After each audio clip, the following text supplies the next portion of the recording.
में आया, पंडित जी ने सर खुजलाया, हमें कुछ समझ में नहीं आया। हमें तो केवल एक ही बात समझ में आती है, क्या कुछ भी करके कोई भी उपाय करके हमें कोई संतान दो, कोई ऐसा उपाय करो कि कोई बेटा बेटी हो जाए। और अगर आपने ऐसा ना किया, कोई संतान मुझे प्राप्त ना हुई, क्योंकि संत का दर्शन कभी निष्फल नहीं जाता, तो समझ लेना महाराज जी। अब महाराज जी और घबराए, समझ लेना का मतलब क्या, धमकी दे रहे हो? हाँ हाँ धमकी दे रहे, क्या करोगे? हम तो यहाँ मरने आए थे, मरने जा ही रहे थे, तब तक आपका पदार्पण हो गया, और अगर आपने मेरा कोई ऐसा उपाय ना किया तो आपके चरणों में सर पटक के मर जाएंगे, ब्रह्म हत्या का दोष आपको लगेगा। अब बाबा जी और परेशान, कुछ लेना न देना, मगन रहना, अपने तो राम जा रहे थे, भगवान का भजन कर रहे थे, हालचाल पंडित जी से पूछ लिया, अच्छे गले पड़ गए, और अगर कहीं ये सही में मर गए तो हमें दोष लग जाएगा। अरे पंडित जी, अब मैं कहना तो नहीं चाह रहा था, लेकिन आप बहुत ज्यादा जिद कर रहे हो, तो मैं एक विशेष बात है जो मैं छुपा रहा था वो बता दूं। क्या विशेष बात है? हमने आपकी मस्तक रेखा पढ़ ली है। क्या है, क्या लिखा हमारे भाग्य में, क्या जीवन में लिखा है? महात्मा जी ने कहा हमने आपकी मस्तक रेखा पढ़ ली है, 1-2 जन्म की तो बात छोड़ो महाराज, 7 जन्म तक तुम्हें संतान नहीं होगी। सप्त जन्मावधि तेना पुत्रो नहीं बचा। अब पंडित जी की सांसें और ऊपर नीचे होने लगी। हम तो पहले से दुखी थे, पहले से पीड़ित थे, आपने हमारा दुख 7 गुना और ज्यादा बढ़ा दिया। अब रोने लगे महाराज जी ने, पंडित जी ने सर पटकने लगे वहीं पर पत्थर में। महात्मा जी ने समझाया, भैया ऐसा मत करो, मैं कुछ उपाय करता हूँ। महाराज जी ने एक फल निकाला झोली से, दिया, फल ले जाओ। क्या करें? अपनी पत्नी को खिलाना, ब्राह्मणी को खिलाना, कुछ नियम बताए देते हैं, अगर वो नियम अच्छे से किए, भगवान की कृपा हुई तो जरूर संतान होगी। हमारा जी बताओ, पहली बात तो आपकी पत्नी सत्य बोले, झूठ ना बोले, जब तक गर्भावस्था में रहे 9 महीने तक। पंडित जी मनी मन सोचे कि ये बड़ा कठिन है, पंडितानी हमारी सस तो कभी बोलती नहीं, झूठे ज्यादा बोलती। ठाकुर जी की सेवा करें, शालिग्राम जी की सेवा करें, चरणामृत पान करें, पूजा भी बड़ी मुश्किल से करती, जब बहुत कहते हैं। अच्छा, ज्यादा क्रोध ना करे, झगड़ा वगड़ा ना करे।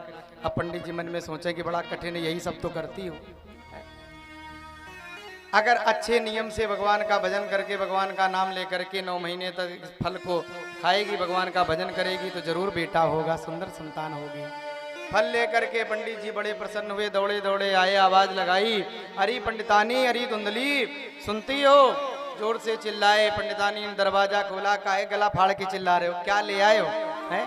सुबह से निकले, दोपहर लौट के वापस आए, क्या ले आए हो? पंडित जी ने फल दिखाया, ये देखो कितना बढ़िया फल लाया हूँ। धुंधली बड़ी नाराज हो गई, फल दिखा रहे हो, मैंने कभी फल नहीं खाया क्या है? पहली बार दिखा रहे हो? अरे देवी, ये कोई साधारण महात्मा का फल नहीं है, निर्मल बाबा का आशीर्वाद है, इसे खाने से निश्चित संतान होगी। तेन पुत्रोति निर्मला, भागवत जी में लिखा है। नियम बता दिए। अब धुंधली ने सोचा कि ये बड़ा कठिन है, पंडित जी बेटा के संतान के चक्कर में पागल हैं, और मैं ये सब चाहती नहीं हूँ, गर्भ रह जाएगा, बड़ी कठिनाई होगी, बच्चे को जन्म देते समय बड़ी कठिनाई होती है, लालन पालन में बड़ा कष्ट होता है। तो सोचा क्या करें, पंडित जी को समझा दिया कि महाराज जी संत का प्रसाद है, भोग लगा के भगवान को तब पालूंगी, ठीक है आप जाओ। महाराज जी चले गए। धुंधली के मन में बड़े कुविचार आने लगे, मैं फल अगर खा लेती हूँ तो सब बिगड़ जाएगा। पड़ोसिन आ गई, बहन बड़ी परेशान हो, बड़ी दुखी हो, चिंता क्या बात है? पता नहीं, मेरे पंडित जी स्वामी कहीं से एक फल ले आए, कह रहे इस फल को खाने से बालक होगा, संतान होगी। तुम ही बताओ, कहीं ये फल वल खाने से कहीं बेटा बेटी होते हैं? बाबा बैरागियों के चक्कर में पड़े हैं। पड़ोसिन ने कहा कि बहन इसमें हर्ज क्या है, अगर लाए हैं किसी संत का प्रसाद है तो खा ले। नारी का जीवन कब तभी पूरा होता जब वो माँ बनती है, माँ का सुख प्राप्त होता है। ते इतना समय हो गया संतान नहीं, खा लो। अरे बहन, अगर मैंने फल खा लिया तो गर्भ रह जाएगा, उदर बढ़ जाएगा, और फिर हमसे भोजन कम होगा। अभी तो मैं 3 बार 4 बार भोजन करती हूँ, शरीर में मेरी ताकत बहुत है, सब हमसे डरते हैं। और गर्भावस्था में भोजन कम होगा, फिर हम ज्यादा शक्ति नहीं बचेगी तो सब हमें डराएंगे। अरे ये सब बातें मत कर, फल खा ले। और कोई समस्या?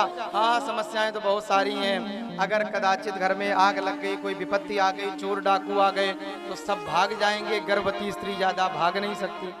ऐसा कुछ नहीं होगा, ये सब क्यों सोच रही हो, फल खा ले।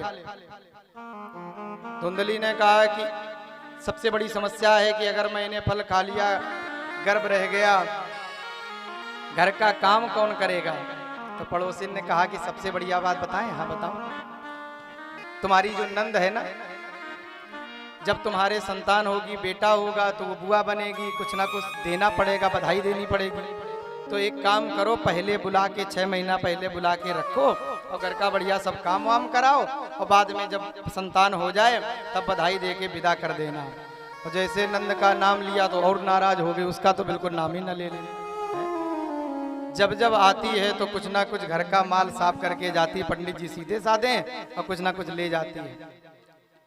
अरे तो कोई बात नहीं, किसी काम करने वाली को रख लेना, लेकिन फल तो खा ले। ये सब क्यों सोच रही है? धुंधली ने कहा, मैंने सुना है कि सुखदेव भगवान 12 वर्ष तक अपनी मैया के गर्भ में रहे। अगर कहीं ऐसा कुछ हो गया, गर्भ ज्यादा दिन समय रह गया तो मुझे बड़ी पीड़ा होगी। लालने पालने दुखम, उसके लालन पालन में, प्रसव पीड़ा में तमाम ऐसी विपत्तियां, समस्याएं आती हैं। तो क्या करना चाहती, तेरी बुद्धि क्या कहती है? तो धुंधली ने कहा कि मेरी बुद्धि तो एक ही बात कहती है, बंध्या वा विधवा नारी सुखने में मती। हम तो एक ही बात जानते हैं, संसार में जो बंध्या माने जिसके कोई बालक नहीं है, संतान नहीं है, जो विधवा हैं, ऐसी स्त्रियां ज्यादा सुखी हैं। पड़ोसन ने सर पकड़ा, तू बड़ी पागल हो गई है, तेरी बुद्धि खराब, ऐसी बातें करती है, जो मर्जी में आए वो कर। चली गई। थोड़ी देर बाद उसकी सगी बहन आ गई धुंधली की। क्या हुआ बहन, बड़ी परेशान लग रही, बड़ी चिंता में हो? हाँ चिंता में है, सारी बात बताई। महाराज जी कहीं से फल ले आए हैं, फल के ये गुण है, कह रहे संतान होगी। उसकी जो बहन थी धुंधली, उसके 7 संतानें पहले से थी। आत्मदेव ब्राह्मण के पास धन संपत्ति बहुत ज्यादा था। बहन सोच रही थी कि मेरा एक बेटा ये गोद ले ले मेरी बहन, तो ये सारी संपत्ति उसे मिल जाएगी, और ये तो सब यहाँ बालक बेटा बेटी का चक्कर हो गया। उसने बढ़िया बुद्धि दे दी, चिंता मत करो, ये फल वल के चक्कर में ना पड़ो, हमारे गर्भ में अभी 3 महीने का एक बालक है, और तुम पंडित जी से बता देना कि मैंने फल खा लिया। मेरे जो बालक होगा रात में चुपचाप तुम्हें दे दूंगी, और बता देना कि मेरे बालक हो गया, अपना बेटा मान करके सूचना दे देना। इस फल का क्या करूं?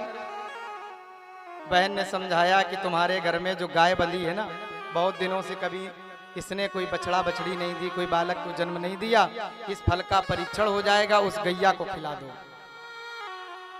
बड़ी बात अच्छी लगी धुंधली को। बहन हो तो तुम्हारी जैसी, एक ही मिनट में सारी समस्याएं हल कर दी। फल गैया को खिला दिया, पंडित जी को सूचना भिजवा दी, महाराज हमने फल खा लिया है, जब से खाया तो बड़ा अच्छा लग रहा है, बड़ा सुख मिल रहा है। महाराज जी दिन गिनने लगे, समय आया, बहन के बालक हुआ, रात में चुपचाप लेकर के दिया, और धुंधली ने सूचना भिजवा दी कि मेरे पुत्र जन्म हुआ है। अब आत्मदेव बड़े प्रसन्न हुए, और 3 महीने बाद जो गैया को फल खिलाया था संत के प्रसाद से, फल के प्रभाव से, गैया मैया के शरीर से भी, गर्भ से एक सुंदर बालक ने जन्म लिया। सारा शरीर मनुष्य आकृति में, कान बड़े बड़े गाय जैसे हैं। सर्वांग सुंदरम दिव्यम निर्मलम कनक प्रभम, कनक जैसा सुंदर शरीर संत का प्रसाद था। और कहा तो ये जाता है, संतों का ये भाव है कि जो संत जी ने समझाया पंडित जी को, नहीं माने पंडित जी के, नहीं कोई संतान चाहिए ही चाहिए, तो फल तो दिया, आगे जाके उन्हीं संत जी ने अपना शरीर छोड़ दिया, और वही संत गोकर्ण बन के गैया मैया के गर्भ से प्रकट हो गए।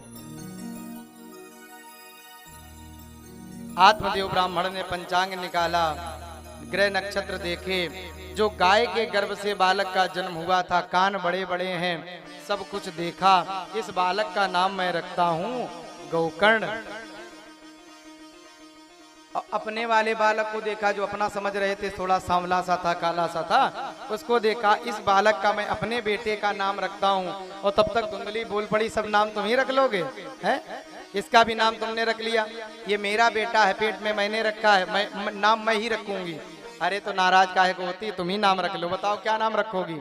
तो माताओं के मन में अपने बालकों के लिए जैसे भाव रहते हैं वैसे नाम रख लेती हैं। तो धुंधली ने कहा कि मेरा नाम धुंधली, मेरे बेटे का नाम धुंधकारी।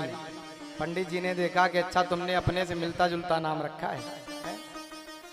दोनों बालक बड़े हुए, दोनों ने बड़ा नाम कमाया, एक हुआ विख्यात, एक हुआ कुख्यात। गोकर्णो पंडितो ज्ञानी धुंध काला। गोकर्ण महाराज जो संत के प्रभाव से गैया मैया के गर्भ से आए, वेद वेदांग में पारंगत होकर के पढ़ लिख करके बड़े पंडित विद्वान बने। और जो बहन का बेटा था जो महाराज जी अपना समझ रहे थे, वो बालक महाखल, चोरी करने वाला, जुआ खेलने वाला, मदिरा पीने वाला, ऐसे तमाम दुष्प्रभाव। सूचनाएं आने लगी आत्मदेव के पास, पंडित जी अपने बेटे को समझा लो, बहुत शैतानियां करने लगा है? आज उसने आकर के मेरे अमरूद के बगीचे को उजाड़ दिया। कोई अंधा व्यक्ति जा रहा था, उसने पूछा भैया मार्ग बता दो। तो एक आगे कुआं था और धुंधकारी ने ले जा करके आओ दादा इधर बता देते हैं, और हाथ पकड़ के ले गए कुएं की तरफ ही छोड़ दिया, ऐसे चले जाओ सीधे बढ़िया हाईवे मिल जाएगा। और वो अंधा व्यक्ति गया, उसी अंधे कुएं में गिर पड़ा। ऐसे बड़े दुष्कर्म कुकर्म अपराध करने लगा, मदिरा पान करने लगा, वैश्यागमन करने लगा। अब आत्मदेव महाराज बड़े दुखी हुए। आज याद आने लगी, संत जी ने समझाया था, बहुत ठीक बात कही थी। आज जब बेटा बड़ा हुआ है, लगता है कि कुछ करेगा, कुछ सेवा करेगा, तो ये बड़ा उल्टा हो रहा है, शिकायतें आ रही, ऐसे कर रहा है। और आत्मदेव ने एक दिन धुंधकारी ने जाकर के अपने पिता को बड़ा प्रताड़ित किया। पिताजी धन की जरूरत है। अरे बेटा जितना था सब तू ले गया, अब कहाँ मेरे पास है, आज निकाल देना जो भी गड़ा हुआ धन या कुछ रखा हो, समझ लेना, नहीं तो अच्छी से खबर लूंगा। आत्मदेव रोने लगे, ऐसे बेटे होने से तो ना होता अच्छा था, कहाँ जाएं क्या करें। और तब तक गोकर्ण महाराज घूमते घामते आ गए। और गोकर्ण जी ने जैसे देखा पिताजी रो रहे हैं, सारी बात समझ में आ गई। समझाने लगे, पिताजी हम संसार में सुख चाहते हैं, और जहाँ पर आशा होती है, जहाँ सुख की चाह होती है, वहीं हमें दुख मिलता है। और संसार में सुखी कोई नहीं है।